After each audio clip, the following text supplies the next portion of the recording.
Tupolev 142M, the long-range maritime reconnaissance and anti-submarine warfare aircraft of the Indian Navy. This aircraft was inducted into Indian Naval Air Squadron 312, nicknamed the Albatross. The squadron was initially formed in the 70s with Super Constellation aircraft, ex-Air India and ex-Indian Air Force. Thereafter, in 1988, this squadron was recommissioned with 8 Tupolev 142M aircraft. This aircraft is a behemoth and a legend in itself, powered by 4 NK 12 AMPA turboprop engines, each engine producing 15,000 shaft horsepower with contra-rotating propellers. The main shaft drives the front propeller and the sun and planet gears drive the aft propeller in the opposite direction. The pitch of the propellers is made such that the thrust is generated in one direction. The reason for having contra-rotating propeller is to give this aircraft that extra power that is needed. These are very, very powerful engines. To absorb this power of the engine and convert this power into thrust, 2 propellers have been fitted. This aircraft was initially brought in at Goa, and thereafter in 1992, 11th March 1992, the squadron was shifted to Arakonam because Goa was becoming too cramped for her. The max all-up weight of this aircraft is 187 tons with a designed endurance of 16 hours 45 minutes. This aircraft, besides being a turboprop, has the capability of flying at 0.78 Mach.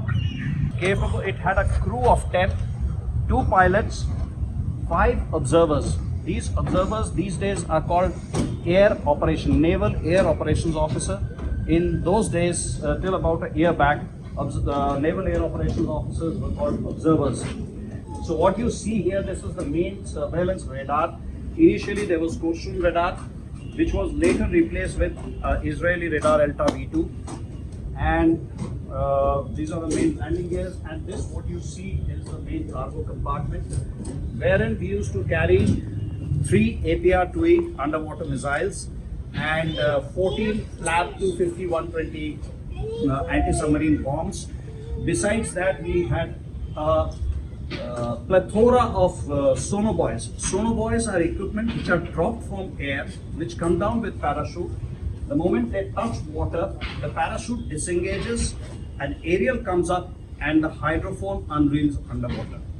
The hydrophone, it listens, it rotates. If it is a directional sonobuoy, it rotates and listens for the sound.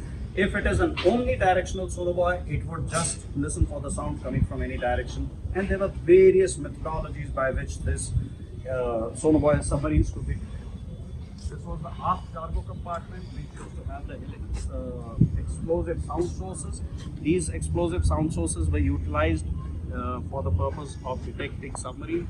This was a semi-active mode in which the sound source would go into the water, it would explode, and one ray would go directly to the sonobuoy, one would go to the submarine, hit the submarine and come back, and an ellipse would form, and that was the way to detect submarines.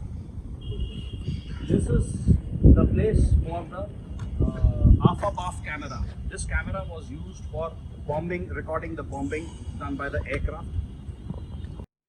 This aircraft is 53 meters long and has a wingspan of 50 meters. A typical sortie of 12 hours, the gunner would be alone by himself.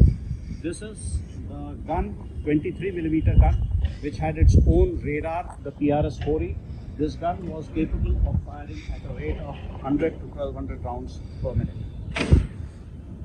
And as you see, the bogie, this is a very interesting system that we have, the undercarriage. The undercarriage retraction and extension was using electrical motors. When you put the undercarriage switch to up or down, the electrical motors would rotate the bogie first 180 degree, and then the bogie would go in electrically. And the nose wheel used to go up pneumatically. Right? So this bogie, when you are retracting the undercarriage, this bogie used to turn 180 degree like this and then get out. So this is the bogie damper. And this is the bogie damper. And here we have Petty Officer S.K. Singh, who is an air engineering trade. He was responsible for maintenance of the engines and the airframe of this aircraft. We are squadron mates, and now he is in charge of this aircraft here at Kolkata.